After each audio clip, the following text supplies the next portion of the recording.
section we're studying rational functions, and a rational function actually it's going to look to you like a fraction, and then there's actually variables in the numerator or denominator or both. And when we graph these, they look a lot crazier than just regular polynomials.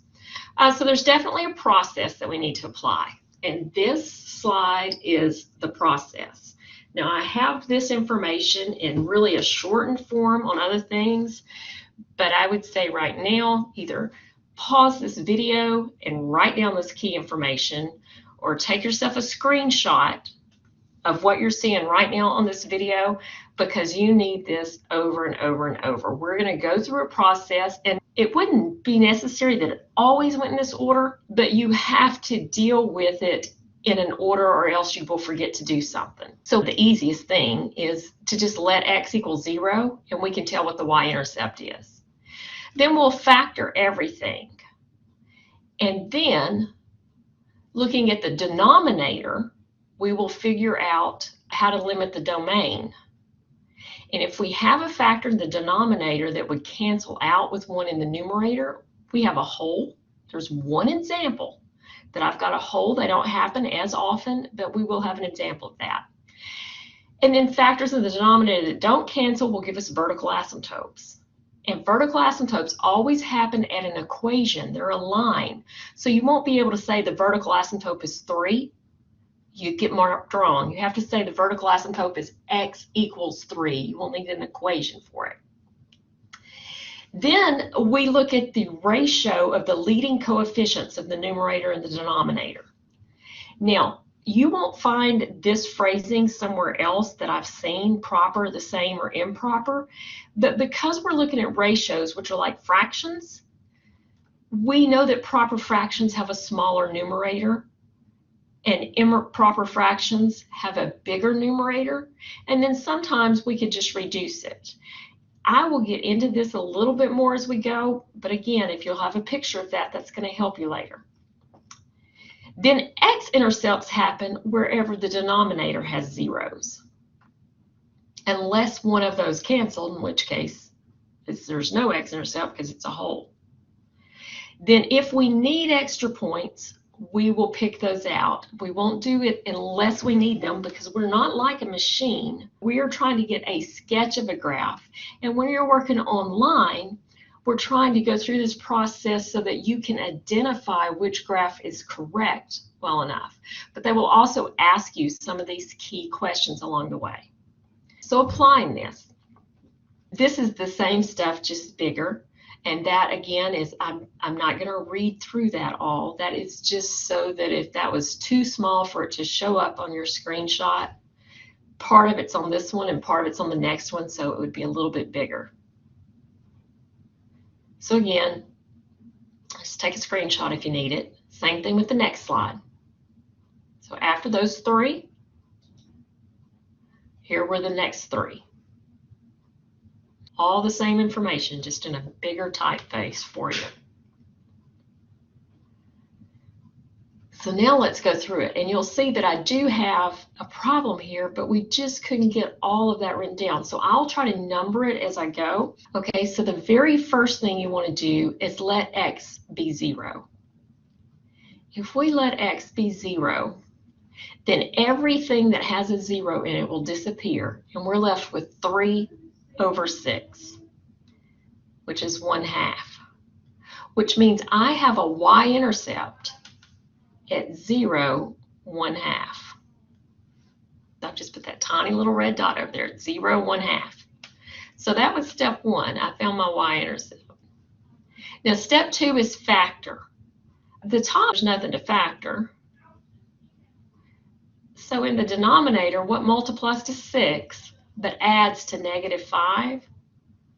Well, that's going to give me a -2 and a -3.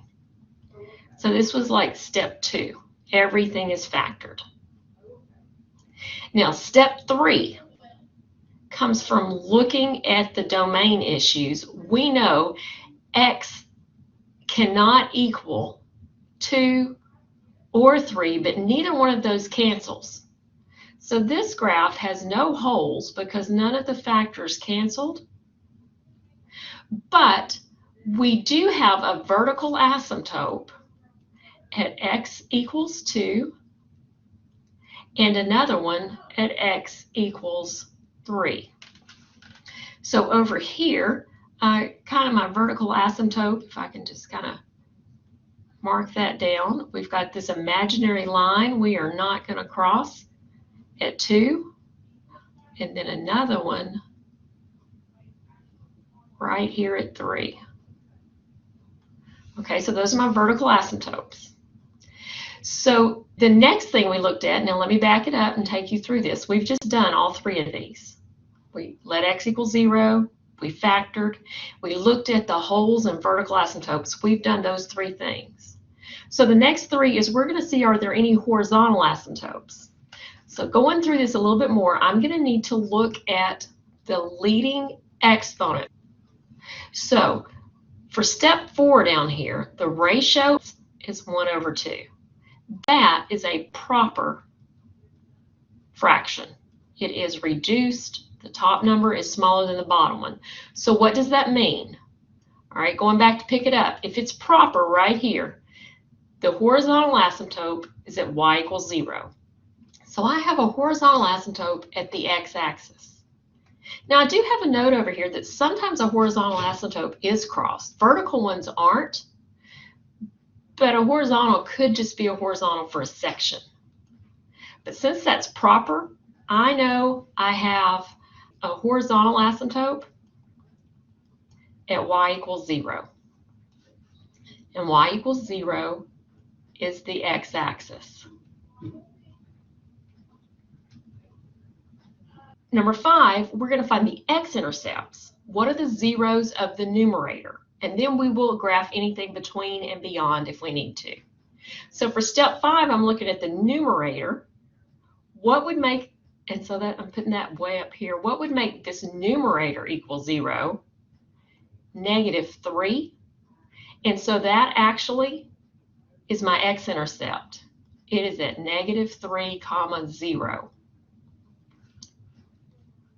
Because a fraction equals 0 whenever the top equals 0. So -3, 1, 2, 3, and then comma 0. So interesting, I can tell now that this horizontal asymptote actually is not an asymptote for this section. And don't forget that I did need to hit this point. Now a vertical asymptote has to get close to, so I already know without doing any more calculations that it's got to be really close to that vertical. It has to hit that, it has to go over and hit this point, and then since it's hitting this point, it's actually gonna, I wish I could draw that smooth, but it's gonna go down.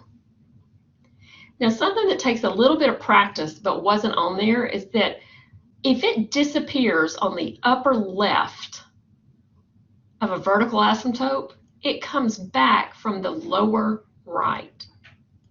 So like I know in this little bitty skinny section here that I have part of my graph in this section. What I don't know is should it cross it and then disappear on the top again, or does it simply turn over? So in order to find that, I have to do some values between and beyond. For that next step, step 6, what I want to do is pick some x values and some appropriate y's, and I want to do anything I can to make the math easy. So actually I want to pick something over here in this right hand area just because I really don't want to pick 2.5. I mean I could, I probably will, but that's not the one I want to do first. I'm going to pick something like maybe, what is that, 1, 2, 3, let's pick a 4. What happens if I pick a 4? Where does this thing end up? Well, 4 plus 3 is 7. And then on the bottom here I would have 4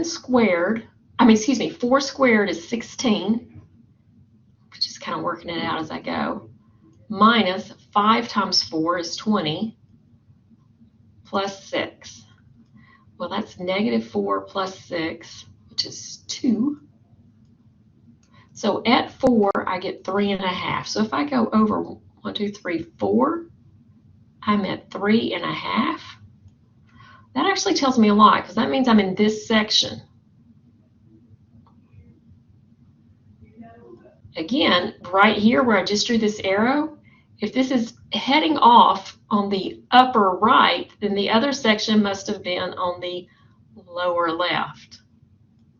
So the only question is, how far high in here does this go before it turns around? And I don't know that unless I plug in like 2.5. I take 2.5 and I store that into X. Then I can type my function as it is, X plus 3 over X squared minus 5X plus 6. And I got negative 22. Negative 22 is way on down there. Okay? Which means this is happening, but it's probably not even happening right in that area. It's actually happening somewhere way down here. So that one little section was off. I know it was coming from the bottom, but I didn't know where it was. So you can see why doing that in between and beyond was important. Now, you can use a calculator to help you on these. Nobody's stopping you or nobody's telling you you shouldn't. But the truth is some of the details don't show up very well on a calculator. There's just some limitations there. So we're going to go through this on the same process. So first of all, plug in a 0. If you plug in a 0, all of the things with X disappear and we get negative 1 over negative 4, which is 1/4. So I know I have its intercept at 1/4. Okay, that's pretty tiny, but I'm going to try to put it right there. That looks closer to 1/2, but we're going to let that go. That was step 1. Step 2, factor everything. So on the bottom, this becomes X plus 2, and then X minus 2. And in the numerator, I end up with a 2X, X, a 1, and a 1. Okay, so that's how it factors. Now, it might take you a little time to figure that out, but that's how it factors. Now, what I want to do is look specifically at this denominator. That's why I write it underneath here. And I'm looking at the issues with the domain. I see that I've got something going on with where X is negative 2 and where X is 2. Neither one of those cancels. So again, there's no hole. But I do have vertical asymptotes at X equals negative 2 and X equals 2. So on a graph, if I say, okay, my vertical asymptote is right here. That's my X equals 2. Here's my X equals negative 2.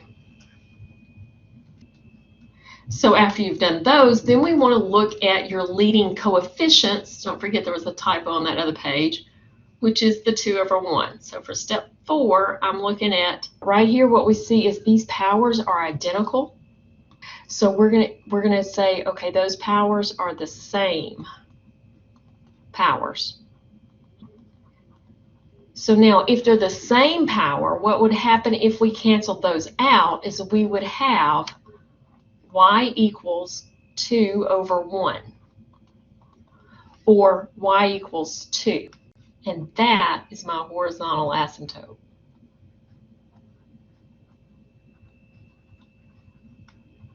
So I have a horizontal asymptote right there, y equals 2.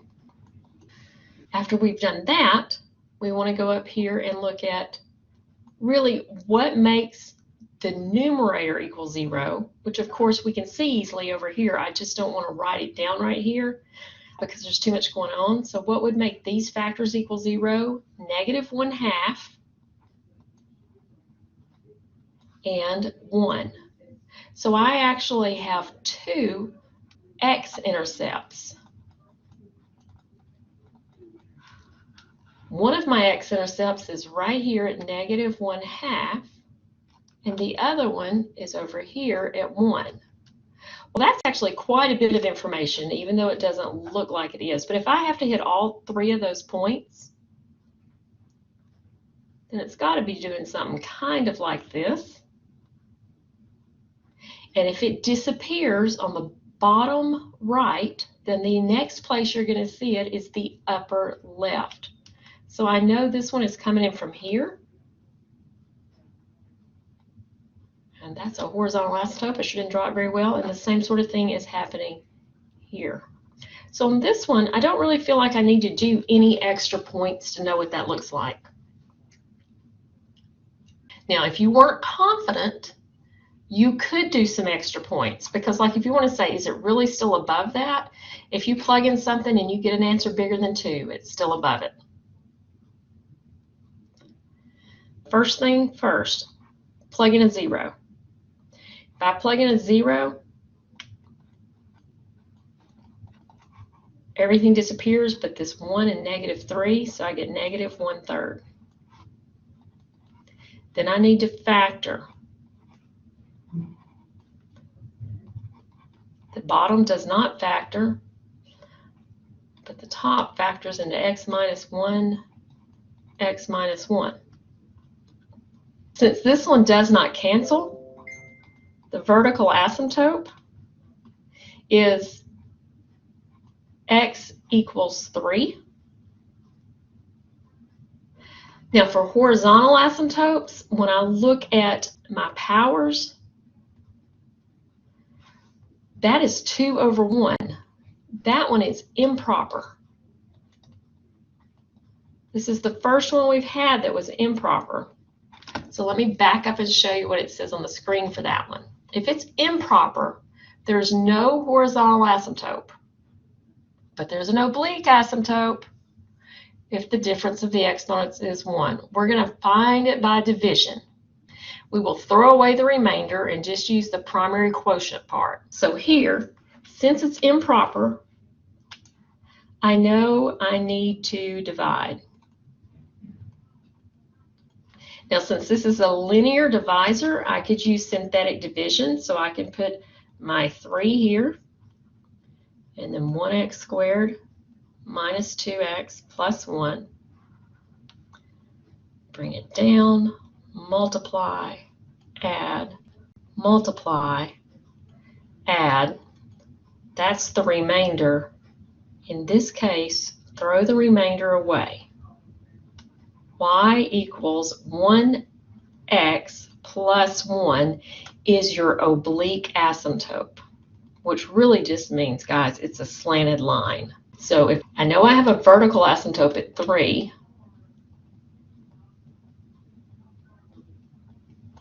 I have an oblique asymptote at 1x plus 1, which means it goes through this point and this point and this point.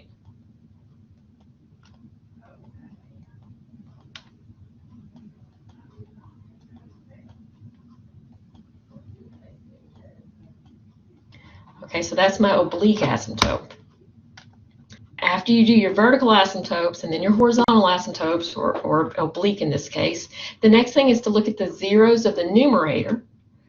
Both of these happen to have a 0 at 1. So if you plug a 1 in, you get 0, and that point then is your x-intercept. So at 1, 0. That's my x-intercept. Now, furthermore, because it was a double 0, I know that this thing bounces there. It doesn't actually cross it. So it's going to be over here just really close to that, and then somehow curve and, oh, actually, it can't go above it because it's a bounce. Like I said, it can't go up because then it would have to come back down, and it doesn't. We don't have a second 0. It's just right here at that one. And then this is beautiful because it can't be anywhere in this section, because then it wouldn't be a function. It would be above that and it would fail the vertical line test. So I don't have to worry about this section of the graph at all. And if this disappears on the lower left, it comes back on the upper right. So it must do something kind of like that. And I don't need any extra points, not to get this sketch of it. First of all, plug in a 0. If you plug in a 0, you're left with nothing on the top, and it's over 1. So that it appears here that we have an intercept at 0, 0. Nothing factors, so I can't do step 2. Step 3 then would be about vertical asymptotes. But there is nothing that's going to make this equal 0, because if you even tried, if you said 2x squared plus 1 equals 0, then you would have 2x squared is equal to -1, or x squared is equal to -1/2, and let's just stop right there because that one's not real. So there's no vertical asymptote. Now, horizontal asymptote, these powers are the same. Since the powers are the same, that means we can reduce, and we have a horizontal asymptote at 4/2, which is 2.